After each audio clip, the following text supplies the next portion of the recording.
presidencia. Adelante. El territorio mexicano es centro del origen y diversificación del maíz desde hace aproximadamente 8.700 años. En América Latina se han descrito 220 razas del maíz, de los cuales nuestro país conserva 64 razas, según datos que varían de institución de corte cultural y ambiental.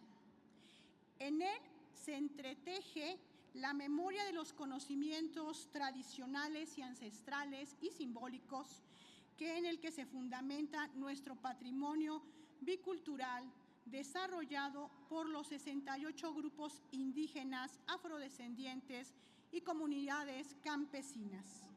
La preservación generacional de las variedades del maíz garantiza la transmisión de nuestras herencias culturales y la sustentabilidad alimentaria, a la par que incentiva la generación de políticas públicas relacionadas con su protección para garantizar su conservación y abasto en el marco de la seguridad alimentaria. En la actualidad, el maíz es el grano de mayor consumo y cultivado en el mundo. Alrededor de 160 naciones, lo que aprovechan su alimentación en la industria también. Maíz cacahuacintle, cónico, muxito, apachito, azul, chapalote, tepecitle, olotillo, comiteco, son algunos de los nombres de nuestros maíces nativos. La variedad de las razas del maíz se cultiva en los 32 estados de la República Mexicana, lo cual logró posicionar a México en el 7º lugar de la producción mundial. Desde hace 35 años, a raíz de los cambios de las políticas económicas en México, derivadas de la entrada en vigor del Tratado de Libre Comercio y actualmente del TEMEC, se han modificado los patrones del cultivo y comercio del maíz, abriéndose la posibilidad de la introducción de cultivos con semillas de maíz genéticamente modificado. Y hay que decirlo con todas sus letras. Ni el maíz ni el frijol tenían que estar en la mesa de negociación del TEMEC. También, cuando se hizo el decreto por parte del presidente Andrés Manuel López Obrador, después hubo un arbitraje y se perdió este arbitraje. Y es una desgracia que se haya perdido. Ahí, de acuerdo a lo que nos han dicho los abogados que llevaron el caso, realmente falló la defensa de México y se abrió la posibilidad para que se hicieran las solicitudes de forma que faltaron y que nuevamente se iniciara un nuevo proceso.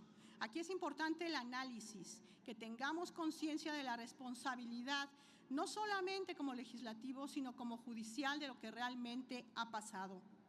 También hubo una respuesta, y hay que decirlo en la historia, desde el 2017, más de 300 organizaciones de campesinos, defensores del medio ambiente, académicos y ciudadanos implementaron la campaña Sin maíz no hay país, para exigir el derecho de todas las personas que tengan acceso efectivo e informado del maíz nativo.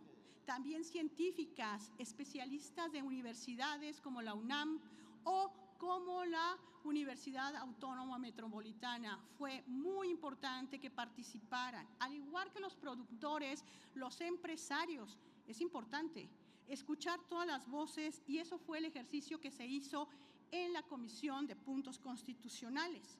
Y hay que recordar que hay algunos logros. Estuvo la incorporación de la definición del maíz en la Ley Federal de Producción, Certificación y Comercio de Semillas, que considera que es aquel proveniente de la semilla básica que cumple con requisitos como ser fruto después de la fecundación de la flor.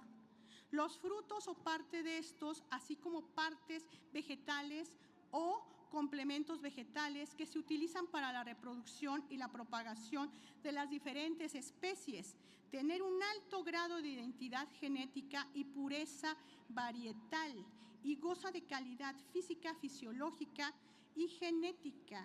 En el 2019, el Senado de la República aprobó la Ley para el Fomento y la Producción del Maíz Nativo, que reconoce todos los aspectos relacionados con el maíz nativo como manifestaciones culturales y limita el cultivo de comercialización del maíz genéticamente modificado o transgénico. La ley considera que las especies del maíz deben de ser conservadas y mantenidas en entornos que se desarrollen. Es importante, sí, la innovación, es importante las oportunidades de producción en el campo, es muy importante todo lo que hemos dicho, no solamente en la comisión, sino aquí también en esta tribuna, pero México tiene que dar el ejemplo para combatir intereses privados, sí. ¿Que existe una preocupación mundial por la pérdida de la diversidad genética? También. Existe también una forma de resistir los impactos al calentamiento global que tiene que tener la semilla, también es cierto. Pero es muy importante que recordemos que somos el país del maíz. Pero eso no significa que el Movimiento Ciudadano y en la bancada naranja vamos a dar un cheque en blanco, porque sí es verdad que tenemos que ser más cuidadosos con la redacción. ¿Por qué no entrar, como estaba en la propuesta original, maíces o semillas de maíz transgénico y no poner como las, porque eso da pie a una confusión? Y hay que cuidar, sobre todo, las leyes secundarias. Si bien es cierto, las leyes no tienen reglamento, sobre todo la ley de alimentación. ¿Cómo se va a cuidar que efectivamente se cumpla, que no entre maíz transgénico, que no se cultive y que no se vaya a contaminar nuestras semillas originales? Es súper importante que quienes estamos aquí, no es una cuestión de colores, es una cuestión por México y por el país y por la gente, que vigilemos certeramente que se cumpla la ley, que no entre maíces transgénicos, que sí se haga una innovación y que haya un apoyo al campo, a los pequeños campesinos, a los medianos y que haya vigilancia de los grandes empresarios. Pero sobre todo yo le pido a quien me está escuchando fuera de este recinto, fuera de esta Cámara de Diputados, que sí se haga vigilancia ciudadana y que se dé un seguimiento a esta reforma. ¿Es cuánto? Gracias, diputada.